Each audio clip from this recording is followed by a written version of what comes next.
یہ مناظر دیکھ سکتے ہیں، یہ مناظر ہیں پارلیمنٹ کے باہر کے. آپ دیکھ سکتے ہیں ایک اور گاڑی آئی ہے، اسے روک لیا گیا ہے. یہ آپ دیکھ سکتے ہیں یہ نون لیگ کی ایم این اے ہے جی. آپ یہ دیکھ سکتے ہیں یہ نون لیگ کی ایم این اے ہے. پولیس انہیں گرفتار کرنے کے لیے بھاگی اور یہ گاڑی آگے لگائی گئی بلیک کلر کی. یہ آپ دیکھ سکتے ہیں جی، یہ قومی اسمبلی کے باہر کے مناظر ہے. پولیس یہ دیکھ سکتے ہیں گرفتار کرنے کے لیے پہنچی، بھاگی، لیکن یہ پرینک ہو گیا ہے پولیس کے ساتھ. پولیس بھاگتے ہوئی آئی اور ایک گاڑی آگے لگے تاکہ یہ گاڑی نہ نکل سکے. تو یہ مناظر ہے اس ٹائم اسمبلی کے باہر کے. اسمبلی کے باہر آنکھ مچولی کا کھیل چل رہا ہے. ہر جانے والی جو گاڑی ہے اس کی ڈگی چیک کی جا رہی ہے. یہاں آپ یہ دیکھ سکتے ہیں پولیس کی باری نفری موجود ہے، یہاں صحافی حضرات موجود ہیں.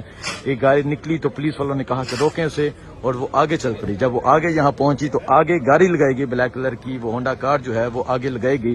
لیکن جب گاڑی کا شیشہ کھولا گیا تو پتہ چلا کہ یہ ایک نون لیگ کی ممبر قومی اسمبلی کی گاڑی ہے جو اندر موجود تھی. سو پولیس ہنسنے لگ گئی. یہ مناظر ہیں اس ٹائم قومی اسمبلی کے باہر کے. پاکستان تحریک انصاف کے ایم این ایس یوسف خان، اس کے علاوہ احد، یہ بھی یہاں پہنچے ہوئے ہیں. سہیل سلطان یہاں پہنچے ہوئے ہیں. یہ مناظر ہیں صحافی حضرات کی ایک کثیر تعداد یہاں موجود ہے. شیر افضل مروت کو گرفتار کیا گیا، اس کے بعد بیرسٹر گوہر کو گرفتار کیا گیا. بہت سے پاکستان تحریک انصاف کے جو پارلیمنٹیرین ہیں وہ اس ٹائم تک اسمبلی کے اندر موجود ہیں اور پولیس کی باری نفری بھی باہر دیکھ سکتے ہیں. یہ مناظر ہیں اس ٹائم قومی اسمبلی کے باہر کے. باقی قومی اسمبلی کے باہر سے جو بھی صورتحال ہوگی آپ کو آگاہ کرتے رہیں گے. کل کا جو جلسہ ہوا اس کے بعد سیم وہی مناظر یاد آ رہے ہیں جو 9 مئی کے بعد ہوتا تھا، جس طرح گرفتاریاں ہوئیں.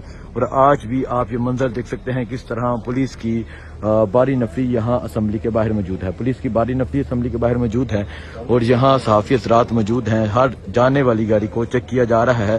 ابھی آپ نے دیکھا ایک فارچونر نکلی، اسے روکا گیا گاڑی آگے لگا کے، لیکن جب شیشہ کھولا گیا تو وہ نون لیگ کی رکن قومی اسمبلی تھی، خاتون رکن قومی اسمبلی تھی، جس کے بعد پولیس والے ہنسنے لگ گئے اور ان کے ساتھ مکمل طور پر پرینک ہو گئے.